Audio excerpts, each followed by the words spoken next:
Bikin apa kita hari ini? Hai cantik, kali ini aku mau bikin udang keju ala gacoan. Bikinnya ternyata gampang banget. Yuk kita cobain. Simak videonya sampai selesai ya.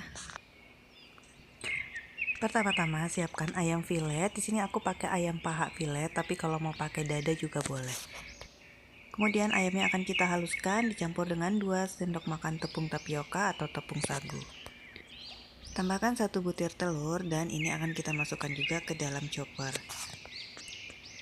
Masukkan bawang putih yang sudah dihaluskan, lada bubuk, penyedap, garam, kaldu ayam.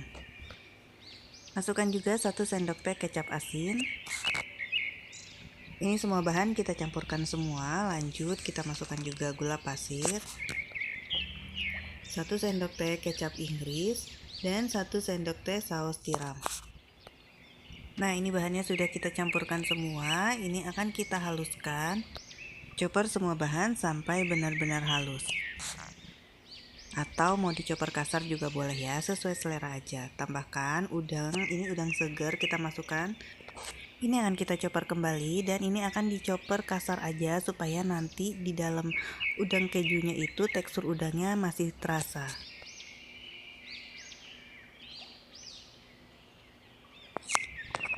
Jika sudah selesai dicoper, bisa kita pindahkan ke wadah yang lebih besar.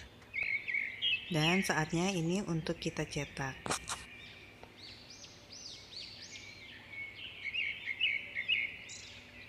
Siapkan juga tepung panir secukupnya dan keju oles.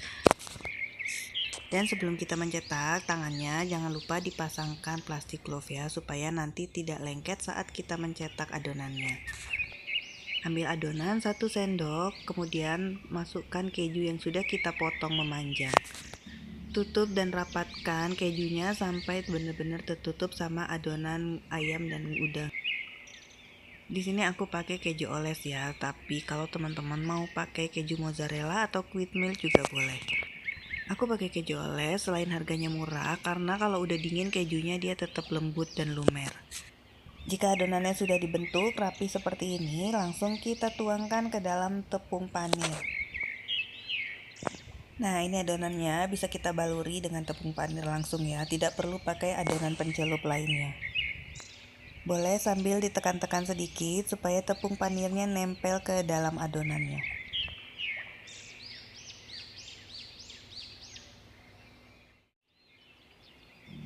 Ambil 1 sendok adonan, kemudian ini kita tekan-tekan supaya dia agak sedikit melebar. Masukkan potongan keju oles ke dalamnya. Untuk keju olesnya ini kan dia benar-benar lembut dan lembek kejunya. Jadi kalau teman-teman mau pakai keju oles, kejunya disimpan dulu di dalam freezer sebentar jadi dia agak kaku. Ini seperti kita bikin perkedel ya, gampang ya untuk mencetaknya. Rapihkan adonannya sampai kejunya benar-benar tertutup. Jika sudah, langsung kita baluri ke dalam tepung panir. Sambil kita tekan-tekan sedikit supaya tepung panirnya menempel. Ini bisa untuk stok frozen, kalau mau nggak langsung digoreng bisa kita simpan di dalam freezer. Kalau disimpan di dalam freezer jangan lupa diplastikin terlebih dahulu supaya tidak saling menempel. Satu adonan ini karena aku bikinnya agak besar jadi dapatnya cuma 9 pieces. Pastikan sebelum menggoreng minyaknya sudah panas terlebih dahulu. Masak dengan api yang kecil aja supaya tidak gampang gosong dan bagian dalamnya bisa matang merata. Saat digoreng pertama ini jangan langsung dibolak-balik ya, biarkan bagian bawahnya kering terlebih dahulu, baru setelah dia agak kering kita balikan. Masak hingga warnanya kuning kecoklatan atau kuning keemasan, jangan sampai terlalu gelap.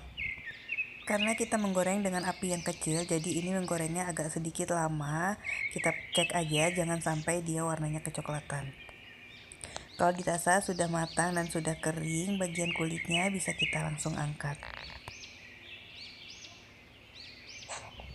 Udang kejunya sudah siap kita santap. Gampang banget kan ini bikinnya dan bahan-bahannya juga simple banget.